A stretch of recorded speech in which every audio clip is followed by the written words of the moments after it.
श्रील वेद व्यास कृत श्रीमद् भागवतम स्कंद प्रथम अध्याय 9वां। भगवान श्री कृष्ण की उपस्थिति में भीष्म देव का देहत्याग। अनुवाद श्लोक संख्या 19। अनुवाद एवं तात्पर्य कृष्ण कृपा मूर्ति श्री श्रीमद् अभय चरणारविंद भक्तिवेदांत स्वामी प्रभुपाद द्वारा। अस्यानुभावं भगवान् वेद गुह्यतमं शिवः देवर्षिर्नारदः साक्षात् भगवान कपिलो नृप। अस्य उनकी अनुभावम महिमा भगवान सर्वशक्तिमान वेद जानते हैं। गुह्यतमम अत्यंत गोपनीय शिव शिव देव ऋषि ही देवताओं में महान ऋषि नारद श्री नारद मुनि साक्षात प्रत्यक्ष भगवान श्री भगवान कपिल भगवान श्री कपिल नृप हे राजा। अनुवाद।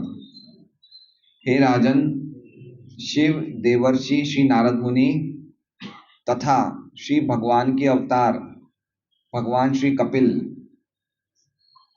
ये सभी प्रत्यक्ष संपर्क द्वारा श्री भगवान की महिमा के विषय में अत्यंत गोपनीय जानकारी रखते हैं। ओम अज्ञानतिमिरान्धस्य ज्ञानाञ्जनशलाकया चक्षुरुन्मिलितं येन तस्मै श्रीगुरवे नमः। नामश्रेष्ठमनुमपि शचीपुत्रमत्र स्वरूपं रूपं तस्यागरं उरुपुरीं माधुरीं गोष्ठवाटीं राधाकुण्डं गिरिवरम अहो राधिका माधवासां प्राप्तो यस्य प्रतित कृपया श्रीगुरुं तं नतोऽस्मि। वन्देऽहं श्रीगुरोः श्रीयुतः पदकमलं श्रीगुरुं वैष्णवांश्च श्रीरूपं सग्रजातं सैगण्डरघुनाथान्वितं तं सजीवं साद्वैतं सावधूतं परिजनसहितं कृष्णचैतन्यदेवं श्रीराधाकृष्णपादान् सैगण्डललिता श्रीविशाखान्वितांश्च गुरु वैष्णव भगवान तीने स्मरणाय विघ्न विनाशन अनायास हय निज वांछित पूर्ण। हरे कृष्णा कृष्णा कृष्णा हरे हरे हरे राम राम राम हरे। तो मैं क्षमा चाहता हूँ, 2 दिन से कमल लोचन प्रभु के आने का प्रोग्राम था, लेकिन कल उनको महाराज से मिलना था, इस चक्कर में नहीं आ पाए। और फिर उनका कोई महाराज के आदेश के अनुसार वो तुरंत ही कल ही बॉम्बे निकल गए, तो उनका शाम को फोन आया कि मैं नहीं आ पाऊंगा, इसलिए अब मुझे क्लास देना पड़ रहा है। तो आप बड़ी आशा से आए होंगे कि हमें सुनने को मिलेगा, लेकिन कोई बात नहीं, मैं थोड़ा बहुत बोलने का प्रयास करूंगा।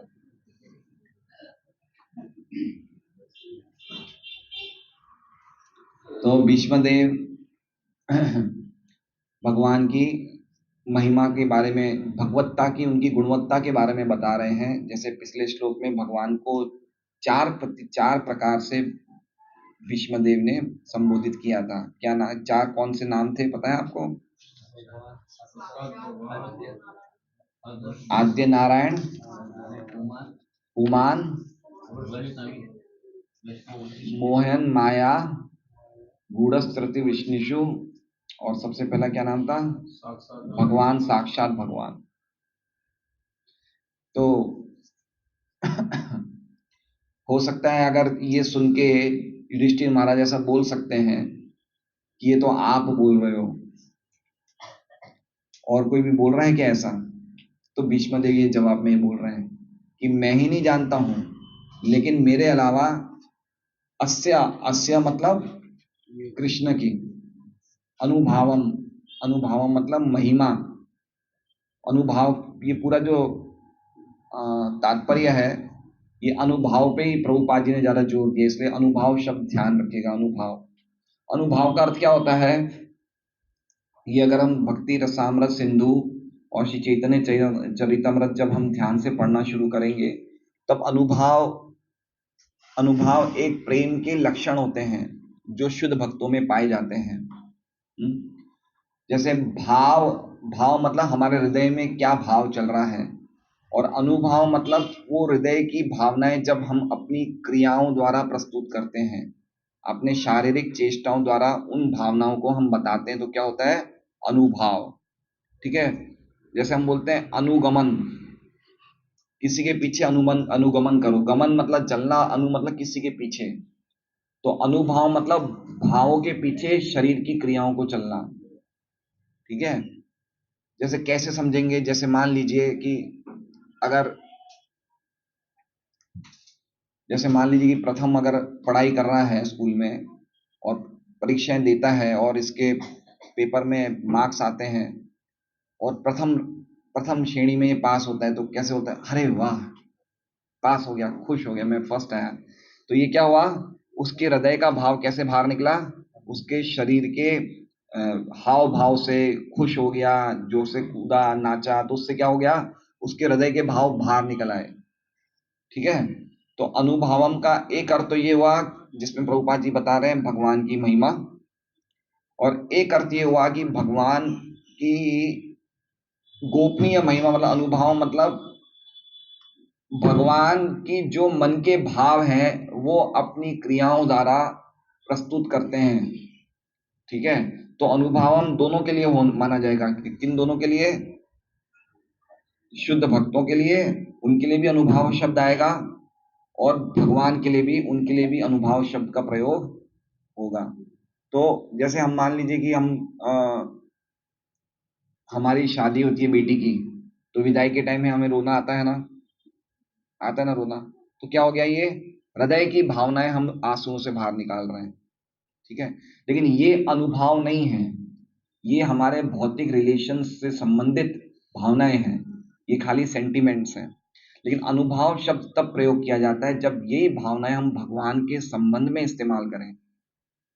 ठीक है, जैसे मान लीजिए हरे कृष्णा बोलते ही लक्ष्मी नरसिंह प्रभु की आंखों में से आंसू लाने लग जाए, आप समझ रहे हैं, जोर से कूदने लगे, जोर से कूदने लगे, या फिर ऐसे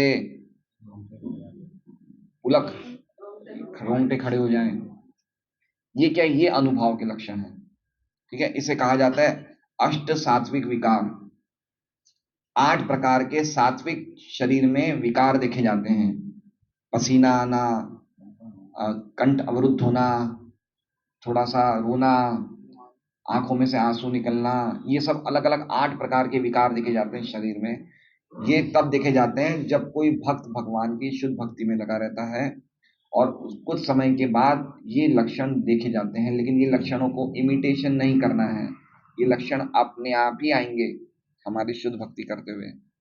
ठीक है, तो ये अनुभव, जो ये लक्षण आते हैं भगवान की भक्ति करते करते, ये आते हैं भक्तों में, और ये भक्तों से संबंधित अनुभव शब्द हो गया। और भगवान से संबंधित अनुभव कब हो गया, जब भगवान के हृदय में प्रेम की भावना बहुत फूटती है, तो उसको उसको बताने के लिए भगवान, एक एग्जाम्पल बता रहा हूं, भगवान यशोदा द्वारा बांधे जाने के लिए तैयार हो जाते हैं। तो भगवान अपना अनुभव इस प्रकार से बताते हैं और भक्त अपना अनुभव इस प्रकार से बताते हैं। तो एक तो अनुभव का अर्थ ये अर्थ हो गया, और दूसरा अनुभव का अर्थ हो गया भगवान की महिमा है। तो भगवान की क्या महिमा है, भगवान की विशिष्ट महिमा ये है कि वो इतने महान होते हुए भी अपने भक्तों के प्रेम के वश में आ जाते हैं। तो ये हो गया अनुभव। ठीक है, और भक्तों के प्रेम के वश में आने के बाद कुछ इस प्रकार की क्रियाएं करते हैं जिससे कि भगवान के लिए भक्तों का प्रेम और ज्यादा बढ़ जाता है, और भक्त लोग इस प्रकार की क्रियाएं करते हैं जिससे कि उनके हृदय में भगवान के लिए प्रेम और ज्यादा बढ़ जाए। तो दोनों में आपस में एक आदान प्रदान होता है जिससे कि अनुभव बढ़ता है। तो अनुभव का ये शब्द का बहुत विशेष अर्थ है, और इसको अगर हम भक्ति रसामृत सिंधु में और चैतन्य चैतन्य तो बार बार इस शब्द का वर्णन आया है, तो वो चीज इसमें बताया गया अनुभव। ठीक है, तो अस्यानुभावम, अस्य मतलब कृष्ण का अनुभव। कौन कृष्ण, भगवान, भगवान मतलब सर्वशक्तिमान, सर्वशक्तिमान भगवान की महिमा या अनुभव को वेद जानते हैं। वेद मतलब जानते हैं, किस प्रकार की महिमा है, तो लिखा है गुह्यतमम, अत्यंत गोपनीय महिमाओं को, भगवान की अत्यंत गोपनीय महिमा को जानते हैं। कौन जानते हैं, शिव जी। फिर कौन जानते हैं, देवर्षि नारद। और तीसरा भगवान कपिल। भगवान कपिल मतलब देवहूति, देवहूति जी के पुत्र कपिल देव, जो स्वयं भगवान मतलब भगवान के अवतारी हैं, भगवान कपिल कैसे जानते हैं? साक्षात। साक्षात मतलब डायरेक्ट उनका भगवान से एक सीधा संपर्क होने के नाते जानते हैं। हे नृप, हे नृप मतलब हे राजन युधिष्ठिर। तो भगवान विष्णुदेव नृप शब्द क्यों बोल रहे हैं? वो इसलिए बोल रहे हैं कि राजन तुम्हें भी तो पता था ना, राजसूय यज्ञ में ये सब आए थे, तुमने देखा नहीं जब ये लोग कृष्ण की पूजा कर रहे थे? तुम्हें भी तो पता है इस बात को। तुम्हें नहीं पता शिव जी आए थे, नारद जी आए थे, और कृष्ण की जब अग्र पूजा हुई तो तुमने भी तो देखा था ना। इसलिए ये बात को जोर दे रहे हैं भीष्मदेव कि जैसे मैं जानता हूं वैसे ये भी जानते हैं। तो एक और प्रमाण प्रस्तुत कर रहे हैं भगवान की सर्व शक्तिमत्ता पे और उनके विशेष अनुभाव पे, जिसका वर्णन हम अभी पढ़ेंगे भक्ति से विश्वनाथ चक्रवर्ती ठाकुर पाद की टीका से और प्रभुपाद की टीका से। तो ये आप समझ गए। अस्य मतलब कृष्ण की अनुभाव मतलब महिमाओं को, जो सर्वशक्तिमान भगवान है उनकी महिमा को जो अत्यंत गोपनीय है उनको जानते हैं। कौन जानते हैं? शिव जी, नारद जी, भगवान कपिल जो प्रत्यक्ष रूप से उनसे संपर्क में है, हे राजन। ठीक है, अब ये बहुत इजी है समझना श्लोक के अनुसार। तो ये आप लोग मनन कर सकते हैं इस श्लोक का और इसको समझने का प्रयास करिए। अब देखिए विश्वनाथ चक्रवर्ती ठाकुर की बड़ी लंबी टीका है इसमें श्लोक पे। विश्वनाथ चक्रवर्ती ठाकुर कहते हैं कि शिवजी और दूसरे भगवान के कुछ कार्यों को जानते हैं। वो कार्य क्यों वो करते हैं उनको प्रकट करते हैं अनुभवम। अनुभवम मतलब अपने हृदय के भाव को क्रियाओं द्वारा, कार्यों द्वारा प्रकट करते हैं, अनुभवम। लेकिन वो इसके पीछे वो क्यों कर रहे हैं वो नहीं जानते, या फिर उनका सच्चा रूप या सच्ची शक्तियां नहीं जानते। अब देखिए इसमें लिखा है रस शास्त्र को जानने वाले। रस शास्त्र, रस शास्त्र मतलब समझ रहे हैं? रस शास्त्र मतलब जिनको भक्ति के रसों का ज्ञान है ना। भक्ति के मुख्य 5 रस है, 5 रस है, 5 नहीं 4 ही माने जाइए। 5 शांत रस है, दास्य रस है, सख्य रस है, और वात्सल्य है, माधुर्य रस है। जिन जिन रस में हमारा भगवान से आदान प्रदान होता है भक्ति में सेवाओं के द्वारा, वो रस के जो शास्त्र हैं, जैसे श्रीमद् भागवतम रस शास्त्र है। ये कैसा शास्त्र है? रस शास्त्र है। चैतन्य चैतन्य रस शास्त्र है। रस शास्त्र, रस शास्त्र मतलब इनको पढ़ने से हमें भगवान के लिए रस उत्पन्न होता है। ठीक है, तो जो रस शास्त्र के ज्ञाता है वो ये जानते हैं कि अनुभाव और सात्विक भाव, जैसे इन्होंने बताया है शरीर का स्तब्ध हो जाना, कंप, पसीना आना, बालों के खड़े हो जाना, इससे व्यक्ति के अंदर क्या भाव चल रहा है वो समझ जाते हैं जो रस शास्त्र को जानने वाले हैं। इसे कहते हैं स्थाई भाव। क्या कहते हैं? स्थाई भाव का अर्थ क्या होता है? ये सब बहुत ही हाई लैंग्वेजेस हैं जिसको हम थोड़ा सा प्रयास करेंगे समझने का। स्थाई भाव का अर्थ होता है जो हम, स्थाई मतलब हमेशा रहने वाला, जो हमारे साथ हमारा भगवान से एक संबंध है जो हमेशा रहने वाला है। वो संबंध पता चल जाता है रस के शास्त्रों के जानने वालों को। कैसे पता चल जाता है? वो जब हमारे अनुभव देखते हैं तब। ठीक है, रस शास्त्र को जानने वाले हमारे अनुभव देखते हैं कि भक्त के वास्तव में लक्षण क्या है, ये सचमुच इसके लक्षण है या फिर ये ढोंग कर रहा है। जैसे जमीन पे लोटपोट हो जाना, हिचकियां आनी, ये सब भगवान के शुद्ध प्रेम के लक्षण हैं। लेकिन जो रस शास्त्रज्ञ हैं वो समझ जाते हैं कि ये जो लक्षण करने वाला व्यक्ति है ये जेन्युइन लक्षण है या ये दिखावा कर रहा है। एक बार क्या होता है कि एक मंदिर में, वृंदावन मंदिर में एक व्यक्ति कीर्तन चल रहा था और वो जमीन पे लोटपोट होने लग गया। तो सब भक्तों को लगा ये तो भगवान के शुद्ध प्रेमी भक्त हैं। तो प्रभुपाद जी ने बोला लात मार के बाहर निकालो इसे। प्रभुपाद आप ऐसा क्यों बोल रहे हो? बोले मैंने बोला लात मार के बाहर निकालो। तो जैसे उन्होंने लात मारा तुरंत वो बोले मुझे लात क्यों मारा? प्रभुपाद जी ने बोला देखा, अगर कोई व्यक्ति लात खाता है तो उसे होश नहीं रहता है, भगवान के प्रेम में इतना लोटपोट होता है। ये शरीर के देहात्म बुद्धि में था तो लात खाते बोल दिया। तो समझ रहे हैं बात को? जो रस के शास्त्रों के ज्ञाता होते हैं वो भक्तों के जो हमेशा भगवान के साथ जो भाव होते हैं उनको समझ जाते हैं उनके प्रेम के लक्षणों द्वारा। तो ये अनुभाव जो शब्द है ये भक्तों से संबंधित है। और जो रस शास्त्र को जानने वाले वो ये भी जानते हैं कृष्ण का अनुभव क्या है जब वो गोपी यशोदा के डोरी द्वारा रस्सी द्वारा बांधे जाते हैं और जब वो अर्जुन के सारथी बनने के लिए तैयार हो जाते हैं या फिर युधिष्ठिर और उग्रसेन के दूत बनने के लिए तैयार हो जाते हैं, ये भगवान का अनुभव है। भगवान कैसे प्रकट कर रहे हैं अपना अनुभव? यशोदा के द्वारा रस्सी बांधने से तैयार हुई। यशोदा कोई भगवान को बांध नहीं सकता है, भगवान को कोई बांध नहीं सकता। तो जैसे हम कृष्ण नाम लेते तो हमारे हृदय में प्रेम उमड़ जाता है, आंखों में आंसू आते हैं, ये हमारा अनुभव हो गया। तो भगवान का अनुभव क्या है कि जैसे ही भगवान के मन में हमारे लिए प्रेम होता है तो भगवान हमारी सेवा करने के लिए तैयार हो जाते हैं। ये भगवान का अनुभव है, समझ रहे बात को? इसलिए कृष्णा हर एक भक्त से रेसिप्रोकेट करते हैं। हमें ये नहीं सोचना चाहिए हम हरे कृष्णा बोल रहे हैं तो भगवान हमारा रेसिप्रोकेट को क्या बोलते हैं? आदान प्रदान। भगवान वैसे ही आदान प्रदान करते हैं। एक बार हम भगवान की भक्ति की तरफ आगे बढ़ते हैं, कृष्ण पूरी विशेष ध्यान रखते हैं कैसे कैसे ये भी मेरी तरफ आगे बढ़े और मैं भी इनकी तरफ आगे बढ़ूं। भगवान इतना ज्यादा आदान प्रदान करते हैं। तो भगवान का अनुभव क्या है? भगवान अपने प्रेम को बताने के लिए क्या कर रहे हैं? यशोदा से बंधने के लिए तैयार हो जाते हैं या फिर अर्जुन के सारथी बनने को तैयार। कोई भगवान को सारथी नहीं बना सकता, कोई भगवान को बांध नहीं सकता है, कोई भगवान को दूत नहीं बना सकता। तो भगवान क्यों बने? अपने हृदय के भाव को व्यक्त किया कि मैं तुम्हें कितना प्रेम करता हूं। जैसे भक्त अपने हृदय के भाव को व्यक्त करते हैं नाम के टाइम आंसू निकालते हुए, कूदते टाइम, तो उसी तरह से कृष्ण भी अपने अनुभव को प्रकट करते हैं। तो ये जो भगवान की महिमा है ये ऐसे लोग जानते हैं, समझ रहे बात को? ये भगवान की गोपनीय महिमा है। ये अनुभव जो है, एक तो भगवान शक्तिशाली है, सर्वशक्तिमान है, सब कुछ जानते हैं, सबके हृदय में, ये भगवान की महिमा है। लेकिन गोपनीय महिमा क्यों लिखा है इसमें? गुह्यतमम। ये भगवान की गुह्य महिमा है कि भगवान इतने महान होते हुए भी भगवान के हृदय में जो प्रेम है उसके कारण वो भक्तों के वश में आ जाता है। ये भगवान की गोपनीय महिमा है। ये कृष्ण के अनुभव है जिससे वो बताता है कि वो अपने भक्तों पे आश्रित हैं।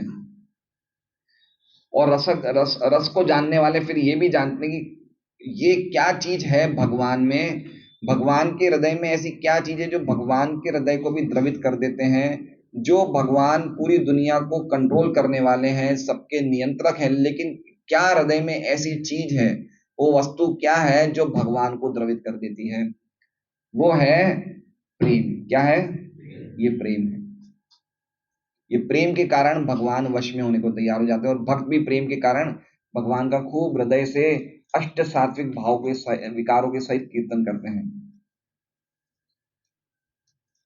जो जो जो वस्तु विषय और आश्रय के हृदय को द्रवित कर देते हैं और जिसकी बहुत सारी विचित्रताएं हैं, बहुत सारे तरीके हैं, और जो दोनों पक्षों को एक दूसरे के कंट्रोल में ले आते हैं, उसे कहते हैं प्रेम।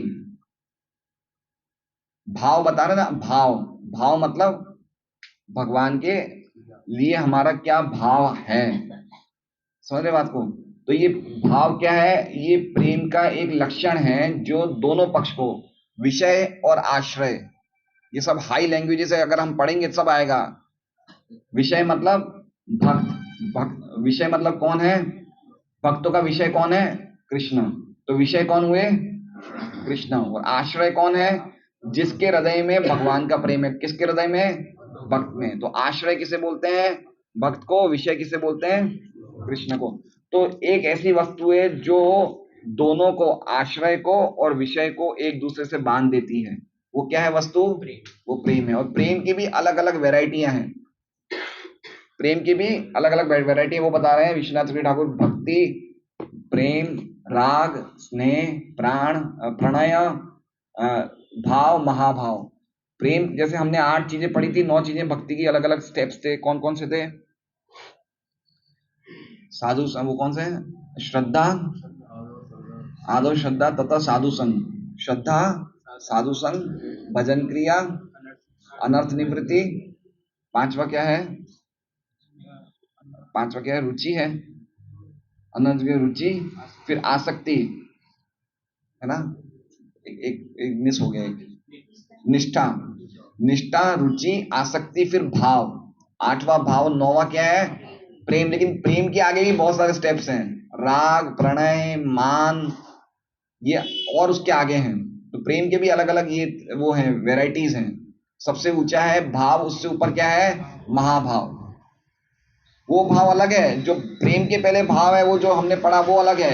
ये भाव महाभाव ये अलग है। महाभाव ओनली, महाभाव किस में पॉसिबल है, खाली श्रीमती राधा रानी में। तो ये सब विश्वनाथ चक्रवर्ती ठाकुर कह रहे हैं, ये सब जो चीज है ये अनुभव, मतलब ये भगवान की विशेष गोपनीय महिमा है। अनुभव का मतलब समझ रहे हैं, गोपनीय महिमा है जो ये लोग ही जानते हैं, शिव जी, नारद जी और कपिल देव। तो जब देखते हैं, तो भगवान जब देखते हैं कि मेरे भक्त में मेरे लिए प्रेम उत्पन्न हो रहा है, तो भगवान कुछ इस प्रकार के कार्य करते हैं कि वो और ज्यादा प्रेम में पड़ जाए मेरे से, है ना। जैसे भगवान ने देखा कि यशोदा के मन में मेरे लिए इतना प्रेम है, तो बंधने को तैयार हो गए। तो जब बंधने को तैयार हो जाते तो यशोदा के मन में और ज्यादा प्रेम उमड़ता है भगवान के लिए। तो इसी तरह से भगवान कहते हैं, यहाँ पे ये कह रहे हैं विश्वनाथ की, कृष्णा इसलिए अपने भक्तों को तकलीफों में डालते हैं कि इनका प्रेम मेरे लिए बढ़ जाए। इसलिए हम देख सकते हैं कि द्रौपदी के प्रेम में वृद्धि हुई जब वो तकलीफ में आई। एक एग्जाम्पल दिया विश्वनाथ चक्रवर्ती ठाकुर ने कि जब द्रौपदी के ऊपर कष्ट है तो उनकी प्रेम में वृद्धि है। तो कष्ट किसने दिया था, वो कृष्ण ने दिया था। और आगे विश्वनाथ ठाकुर कहते हैं कि जब मैं किसी पे विशेष कृपा करता हूं, मैं उसको धन से क्षीण कर देता हूं, और जब वो धन से विहीन हो जाता है तो उसके संबंधी और दोस्त उसे छोड़ देते हैं, और इस तरह से उस पे एक कष्ट आते हैं। ये भगवान की कृपा है। ये भगवान क्यों देते हैं कि कैसे ये भक्त मुझे प्रेम करें। समझ रहे हो बात को। अब इसमें आगे विश्वनाथ ठाकुर कहते हैं कि जो भक्तों के जीवन में कष्ट आते हैं वो उनके प्रारब्ध कर्म के कारण नहीं आते हैं, लेकिन वो अकेले खाली भगवान ही उन्हें देते हैं जो भक्तों का कल्याण करना चाहते हैं। ये सब अनुभव शब्द पे बताया जा रहा है। अनुभव मतलब भगवान कितना ज्यादा बता रहे हैं, ये अपनी उस भक्त के लिए उनके हृदय में जो प्रेम है ना उसको बता रहे हैं, कैसे उनको कष्ट देके। ये भगवान के अनुभव को बताया जा रहा है कि अनुभव का अर्थ क्या है। कभी कभी भगवान अपने भक्तों को भक्ति देते हैं बिना कोई कष्ट दिए भी। तो ऐसा नहीं समझना चाहिए कि कष्ट देते हैं तो ही भक्त। कभी कभी कोई भक्तों के जीवन में कष्ट नहीं भी आते, वो भी शुद्ध भक्त होते हैं। ऐसा नहीं है कि जिनके जीवन में कष्ट है वही भक्ति का एक उसको एक नियत, ये स्थापित सिद्धांत नहीं है कि जिसके जीवन में कष्ट है वही भक्त शुद्ध भक्त है। कभी कभी कुछ ऐसे भक्त भी हैं जिनके जीवन में कष्ट नहीं आते हैं और वो भी शुद्ध भक्ति के मार्ग पे हैं। कौन है एग्जाम्पल, हम लोग खुद एग्जाम्पल हैं। हमारे जीवन में क्या कष्ट है बताइए। अगर हम देखेंगे पांडवों के जीवन में, द्रौपदी के जीवन में जो कष्ट है, तो उसके उदाहरण में तो हमारे जीवन में क्या कष्ट है। टाइम पे अभी हमें 9 बजे प्रसाद मिल जाएगा, क्या कष्ट है बताइए। सब कुछ हमें दिया है, मिल रहा है, सब कुछ रेडीमेड पुरसा जा रहा है हमें। कोई कष्ट नहीं है। माधवेंद्रपुरी को सपना आया था, गोपीनाथ जी ने सपना दिया था माधवेंद्र गोपाल जी ने, जाओ मेरे लिए चंदन लेके आओ जगन्नाथपुरी से। कोई ट्रेन नहीं थी, कोई साधन नहीं था, और वो चंदन लेने चले गए, पैदल चले गए, और पैदल आए क्या क्या उन्होंने, रास्ते में उनको कितने कष्ट हुए। तो इस प्रकार से भक्तों ने भगवान के लिए कितने कष्ट सहन करते हैं। लेकिन हम लोग देखिए, चैतन्य चैतन्य पढ़िए तो 4 महीने बंगाल के भक्त सब जाते थे चैतन्य महाप्रभु के पास रहने के लिए जगन्नाथपुरी। तो 1 महीना जाने में लगता था, 1 महीना आने में लगता था, और 4 महीने वहां रहते थे। तो साल में 6 महीने तो उनके पास ही रहते थे। तो ये भगवान का प्रेम है, कितना भक्तों के लिए, और भक्तों का प्रेम है भगवान के लिए। हमारे जीवन में ऐसा कुछ देखने को नहीं मिल रहा, लेकिन फिर भी थोड़ी सी कुछ समस्या आती है तो हम तुरंत भक्ति में कटिंग करना शुरू कर देते हैं। वो सही नहीं है। इसलिए कहा जाता है कि भगवान की योजनाएं कोई नहीं जानता है। शिव और नारद जी भगवान के अनुभव को जानते हैं, दूसरे मूर्ख लोग भगवान के अनुभव को नहीं समझ सकते हैं। क्यों क्यों कृष्णा डोरी से, रस्सी से बांधे जाने के लिए तैयार हो गए। वो भगवान के अनुभव को सामान्य लोग नहीं समझ सकता है, लेकिन नारद और शिव जी जैसे भक्त समझ सकते हैं। तो ये विश्वनाथ चक्रवर्ती ठाकुर जी का वो था, पूरा अनुभव पे ही था। अब प्रभुपाद जी देखिए क्या लिखते हैं तात्पर्य। श्री भगवान के सारे शुद्ध भक्त भाव हैं, अर्थात ऐसे व्यक्ति हैं जो विभिन्न दिव्य प्रेममयी सेवा द्वारा भगवान की महिमा को। अब देखिए सेम चीज विश्वनाथ चक्रवर्ती ठाकुर से ही मिलती जुलती टीका प्रभुपाद जी लिख रहे हैं। क्या लिख रहे हैं? सबसे पहले उन्होंने शुरू ही किससे किया है? सारे शुद्ध भक्त भाव हैं। भाव मतलब ये भाव वाला शब्द है ना, ये भगवत गीता में भी आया है। भगवत गीता में कहां पे आया बताइए? बहुत ही प्रसिद्ध श्लोक है कि जो भगवान के भाव में होते हैं। पॉइंट ये समझिए कि जो भगवान की शुद्ध भक्ति करेंगे वही भगवान की महिमा को समझ सकते हैं। ये तो देखा जाए तो हम लोग शुद्ध भक्ति के मार्ग में हैं, लेकिन अगर गंभीरता से भक्ति करें तो ही भगवान की जो विशेष महिमा को समझ सकते हैं। तो ऐसा भगवान की महिमा को समझने वाला 10वें अध्याय का 7वां-8वां श्लोक है। अहम सर्वस्य प्रभवो मत्तः सर्वम प्रवर्तते बुधा भाव समन्विता। भाव आया नहीं आया कि भाव से युक्त होकर ये मेरा भजन करते हैं। इसलिए पॉइंट ये है कि शुद्ध भक्त के हृदय में भाव होता है भगवान के लिए।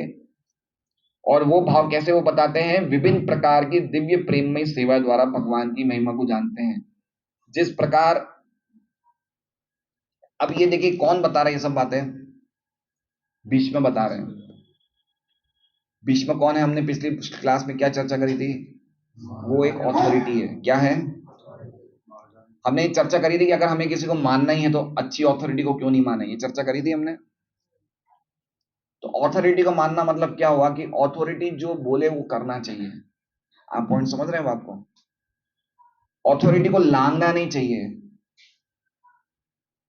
पॉइंट समझ रहे हैं? जैसे मान लीजिए कि अगर आप मुझे ऑथोरिटी मानते हैं तो मैं जो बोलूं वो करिए। मैं अगर आपको बोलता हूं चलिए पुस्तक वितरण में, तो चलिए। नगर संगीतम में आइए तो आइए। लेकिन आप मुझे इसलिए लांघोगे कि तो एक सामान्य व्यक्ति है मेरे जैसा, मैं तो डायरेक्ट गुरु के कांटेक्ट में हूं। ये कौन होता है? तो ये क्या हो गया? ऑथोरिटी को लांघना हो गया। इसलिए कभी भी हमें ये नहीं सोचना चाहिए कि हम अपने जैसे भक्तों की ऑथोरिटी को लांघ के ऊंचे भक्तों से, भगवान से सीधा हमारा संपर्क है। मैं तो सीधी भक्ति कर रहा हूं भगवान की, तो मुझे इनकी ऑथोरिटी की क्या जरूरत है? ये भागवतम क्लास बोलते तो कौन सी बड़ी बात है, मैं सीधा ही लेक्चर सुन लूंगा। तो ऑथोरिटी को लांघना क्या हो गया? ये बहुत बड़ा अपराध है ये। या तो फिर ऐसा कर सकते हैं कि अगर हमें ऑथोरिटी पसंद नहीं है, जैसे मान लीजिए अगर मुझे कोई भक्त मुझे पसंद नहीं करते हैं, तो कोई ऐसी ऑथोरिटी के पास चाहिए जिसे पसंद करते हैं। लेकिन रहिए ऑथोरिटी के अंडर अंडर, भक्ति का पूरा कार्य ही ऑथोरिटी के अंदर रहने का है। जो भक्ति के बाहर है वो भी किसी ना किसी ऑथोरिटी में ही रहते हैं। बिना और ऑथोरिटी में हम रह नहीं सकते हैं। जैसे प्रभुपाद जी ने रशिया में गए थे 1970-71 में, तो प्रोफेसर कोटोस्विकी से उन्होंने बातें करी। किनसे? कोटोस्विकी, प्रोफेसर कोटोस्विकी। तो वो बोले, प्रोफेसर कोटोस्विकी, मनुष्य मृत्यु के बाद फिर नया अगला जीवन नहीं होता है। तो प्रभुपाद जी ने बोला आप कौन? बोला ये। बोले हमारे लेनिन, और रशिया के बहुत बड़े वो थे समाज सुधारक थे जिनका नाम था लेनिन। अगर आप हिस्ट्री पढ़े हो तो लेनिन नाम आता है। तो प्रभुपाद जी बोले आप भी अथॉरिटी को मानते हैं, लेनिन को मानते हैं, हम कृष्ण को मानते हैं, तो जब मानना ही है तो सुप्रीम अथॉरिटी को क्यों नहीं माने?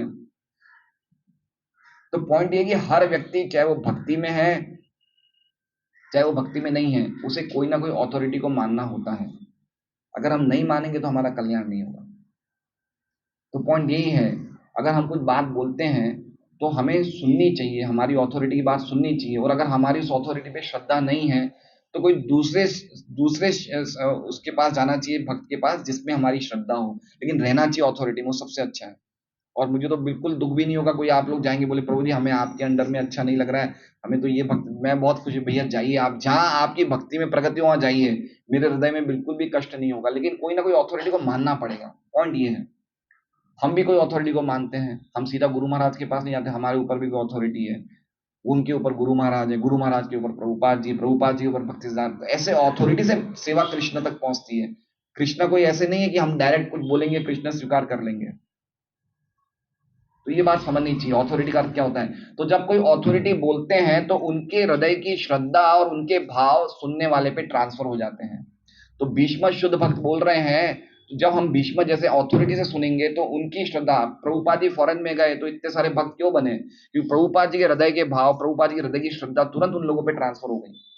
और ये कोई अभक्त से सुनेंगे तो क्या होगा? तो हमारे मन में कोई भाव ही नहीं आएगा। इसलिए हमें बहुत सोच समझ के किन से हम सुन रहे हैं और किन की लिखनी हम पढ़ रहे हैं वो हमें ध्यान रखना चाहिए। देखिए किन की लिखनी पढ़ रहे हैं, क्योंकि जो लिखता है ना लेखक, उसके भाव लिखनी के द्वारा बुक में ट्रांसफर हो जाते हैं, और जब हम वो बुक पढ़ते हैं तो वही लिखनी हमारे में भाव में रूप में ट्रांसफर। ये भाव की भाषा है। ऐसे ही रसोई बनाने वाला, उसके हृदय में जो भाव है, अग्नि में जब वो कुक करता है, कुकिंग करता है, तो वो उसके ट्रांसफर हो जाता है, अग्नि उसको स्वीकार कर लेती है। उसी प्रकार से भाव ने खाने का मामला, सुनने का मामला, पढ़ने का मामला, हमें बहुत ही कॉशियस रहना चाहिए किससे पढ़ें, किसके द्वारा खाएं, किसके द्वारा सुने। तो ये बात हो रही है, ऑथोरिटी की बात हो रही है। ऑथोरिटी हुई तो हमें ऑथोरिटी, पहले तो विश्वास होना चाहिए उस ऑथोरिटी पे। उस ऑथोरिटी पे श्रद्धा नहीं है तो दूसरी ऑथोरिटी को स्वीकार करो, लेकिन रहो ऑथोरिटी के अंदर। प्रॉब्लम ये नहीं, ऑथोरिटी के खुले रहोगे, स्वतंत्र रहेंगे, तो हमारा कोई प्रकार की प्रगति नहीं होगी भक्ति में। हमें लगेगा हम भक्ति में प्रगति कर रहे हैं, लेकिन बिल्कुल नहीं कर रहे हैं। इसलिए ये बात मैं यहाँ पे बोलना चाहता हूँ। जिस प्रकार भगवान के पूर्ण रूप के असंख्य विस्तार होते हैं, उसी प्रकार भगवान के शुद्ध भक्त भी असंख्य हैं, जो विभिन्न रसों में सेवा का आदान प्रदान करने में लगे रहते हैं। विभिन्न रसों में मतलब 12 रस हैं, 5 मुख्य हैं, 7 गौण हैं। और भगवान के कितने भक्त हैं? असंख्य भक्त हैं। हम लोग रोज बोलते हैं प्रार्थना में, क्या बोलते हैं? अनंत कोटि वैष्णव वृंती जय। अनंत कोटि जितने भगवान की, जैसे भगवान के अलग अलग, हम पिछले इस क्लास में पढ़ा कि भगवान के हर एक वैकुंठ लोक में भगवान के अलग अलग रूप हैं, उसी प्रकार से भगवान के असंख्य भगवान के भक्त हैं। सामान्य रूप से भगवान के 12 महान भक्त हैं, महाजन, जिनके नाम है ब्रह्मा, नारद जी, शिव, कुमारगण, भगवान कपिल, मनु, प्रहलाद, भीष्मदेव, जनक, सुखदेव गोस्वामी, बलि महाराज तथा यमराज। यद्यपि भीष्मदेव इनमें से एक हैं, लेकिन उन्होंने केवल 3 मुख्य नामों का उल्लेख किया है। इसमें 3 महाजनों का ही नाम दिया गया है, शिव जी, नारद जी और कपिल, जो श्री भगवान की महिमा से अवगत हैं। आधुनिक युग में महान आचार्य श्री विश्वनाथ चक्रवर्ती ठाकुर का कथन है कि अनुभाव या भगवान की महिमा, अभी हमने पढ़ लिया पहले, ये वही बात चर्चा कर रहे हैं ना कि विश्वनाथ चक्रवर्ती ठाकुर का कथन है कि अनुभाव या भगवान की महिमा सर्वप्रथम आनंद विभोर भक्त द्वारा अनुभव। कौन से भक्त के द्वारा? आनंद विभोर, है ना। तो पॉइंट ये है कि शुद्ध भक्ति भगवान की अनुभाव को या महिमा को समझ सकते हैं। उस स्टेज पे हमें शुद्ध भक्ति के मार्ग पे इसलिए चलना जरूरी है, जो प्रस्वेद, कंपन, रुदन, रोमहर्ष आदि लक्षणों द्वारा प्रकट होती है, और भगवान की महिमा के एक निष्ठ ज्ञान से इन अनुभवों में वृद्धि होती है। भावों के ऐसे विभिन्न रसों का आदान प्रदान, यशोदा तथा श्री भगवान के मध्य भगवान को रस्सी से बांधना तथा अर्जुन के साथ प्रेम के आदान प्रदान के रूप में भगवान द्वारा रथ चलाने से होता है। भगवान की ये महिमाएं उनके द्वारा अपने भक्तों के अधीन होकर प्रकट की जाती हैं, और भगवान की महिमा का ये एक और लक्षण है। ये देखिए, ध्यान से पढ़िए, भगवान की महिमा उनके द्वारा अपने भक्तों के अधीन होकर प्रकट की जाती है। हमने बात चर्चा करी थी ना, ये इसे क्या बोलते हैं? अनुभाव बोलते हैं। भगवान की महिमा को कैसे प्रकट कर रहे हैं? भक्तों के अधीन होके, अर्जुन के रथी बन, सारथी बन के, यशोदा से रस्सी बांधे द्वारा जाने पे, ऐसे भगवान अपनी प्रेम को प्रकट कर रहे हैं। तो अनुभाव का अर्थ समझ गए आप? अनुभाव का अर्थ अपने भाव को क्रियाओं द्वारा प्रस्तुत करना। भगवान हम बोलते हैं ना, when you love somebody show it. आप किसी को प्रेम करते हो तो बताओ। तो भगवान अपने प्रेम को बता रहे हैं। यशोदा माँ ने अपनी हिम्मत से रस्सी नहीं बांधी, भगवान तैयार हुए तो ही रस्सी बांध पाई। तो ये जो महिमा है, भगवान की विशेष महिमा है, ये महाजन जानते हैं, ये बोलना चाहते हैं भीष्मदेव। श्री सुखदेव गोस्वामी तथा कुमारगण दिव्य पद पर स्थित होकर भी भाव के अन्य गुणों द्वारा परिवर्तित होकर भगवान के शुद्ध भक्त बन गए। तो दो दो का एग्जाम्पल क्यों दिया? ये सुखदेव गोस्वामी कुमार का ये शुरुआत में शुद्ध भक्त नहीं थे। कैसे शुद्ध भक्त बने ये? कुमार कैसे शुद्ध भक्त बने? ये भगवान को चरणों में अर्पित तुलसी जी की गंध जब उनके नाक में प्रवेश करी तो वो भक्त बन गए। ब्रह्मवादी थे वो, ब्रह्मवादी, सर्वव्यापी ब्रह्म को मानने वाले थे। शुद्ध भक्त के लक्षण नहीं थे पहले उनमें। और उसी प्रकार से सुखदेव गोस्वामी भी ब्रह्मवादी थे, लेकिन जब उन्होंने अपने पिता से भगवान की लीलाएं सुनी तो वो भी भगवान की तरफ आकृष्ट हो गए। भक्तों को कष्टों में डालना श्री भगवान तथा भक्तों के बीच एक प्रकार के दिव्य भाव का आदान प्रदान, ये भी हमने चर्चा करी थी कि भक्तों को कष्ट में डालना भी ये भी भगवान की एक आदान प्रदान है। ये कर्मों का कोई इसमें चक्कर नहीं है। ये भगवान चाहते हैं कि वो कष्ट में डालेगा तो और ज्यादा मुझे हृदय से ये प्रेम करेगा, और जब हृदय से प्रेम करेगा तो मेरे मन में भी उनके लिए हृदय में प्रेम बढ़ेगा।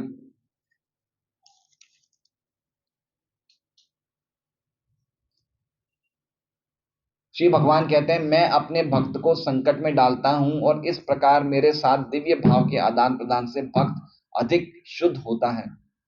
भक्त को भौतिक विपत्तियों में डालकर उसे मायावी भौतिक संबंधों से उद्धार करने की आवश्यकता होती है।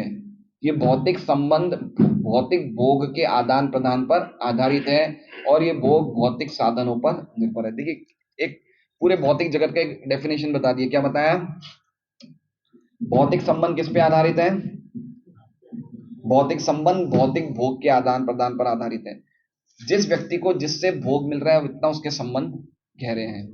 ठीक है, ये पॉइंट बिल्कुल सत्य है, चाहे हम इसे परिवार के परिप्रेक्ष्य में समझें, समाज के परिप्रेक्ष्य में समझें, या एक राष्ट्र के परिप्रेक्ष्य में समझें, लेकिन सेम हर एक जगह ये खाली बॉडीली कंसेप्शन ही व्याप्त है, देहात्म बुद्धि व्याप्त है कि मुझे उस व्यक्ति से कितना आनंद मिल रहा है, उससे मेरा भोग आधारित है। चाहे पति पत्नी का संबंध हो, चाहे बाप बेटे का संबंध हो, कंप्लीटली जो भी संबंध इस भौतिक जगत में पूरा देहात्म बुद्धि पे आधारित है। और जब हमें किसी से आनंद मिलना बंद हो जाएगा उसी टाइम पे हमारा उससे रिलेशन धीरे धीरे कम हो जाएगा। ठीक है,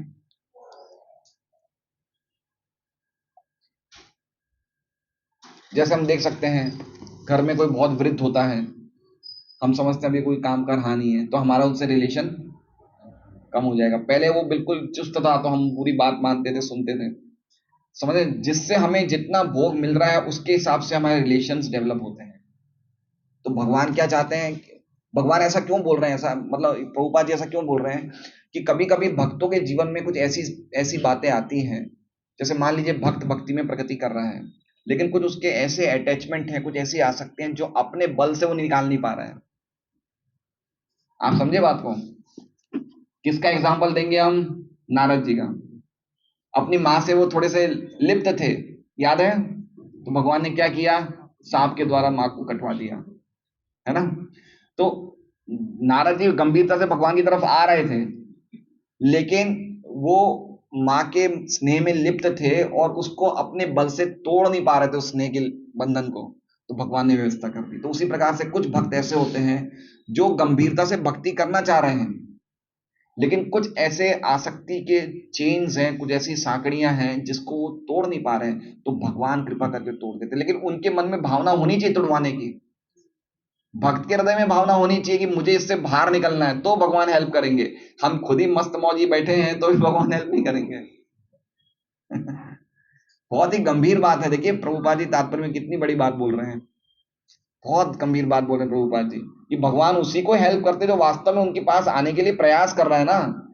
हम हरे कृष्णा बोल रहे हैं लेकिन हम तो बहुत मस्त बैठे हैं आराम से, हमें तो कोई गंभीरता है ही नहीं, तो भगवान क्यों हेल्प करेंगे?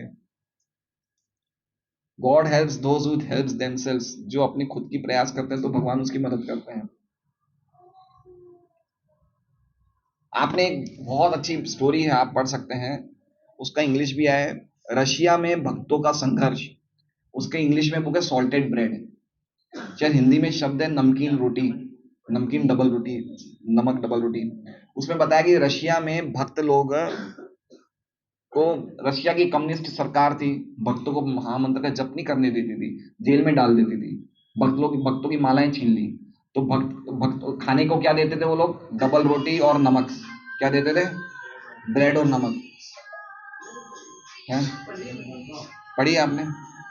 और भक्त लोग क्या करते थे, माला करने के लिए वो ब्रेड में से मणके बनाते थे।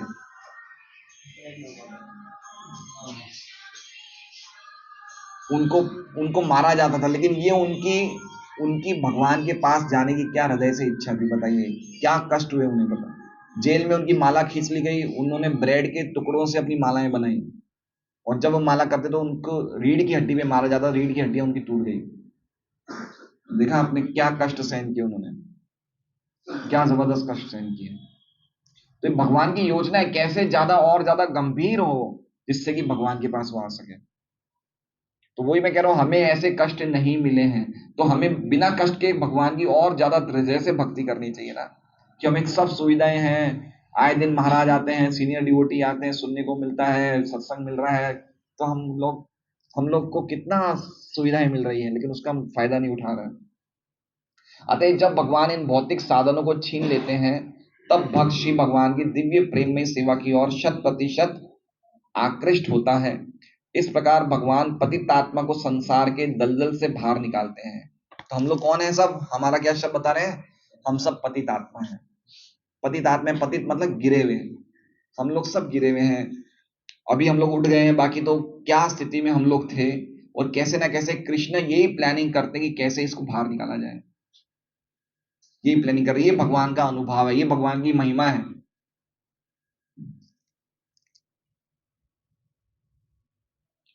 श्री भगवान द्वारा भक्तों को प्रदत्त, संडे को जाते थे क्या कहते हैं, खमणी खाने, यहाँ जाते थे, वहां खड़े रहते थे, ये हमारी स्थिति थी, है ना।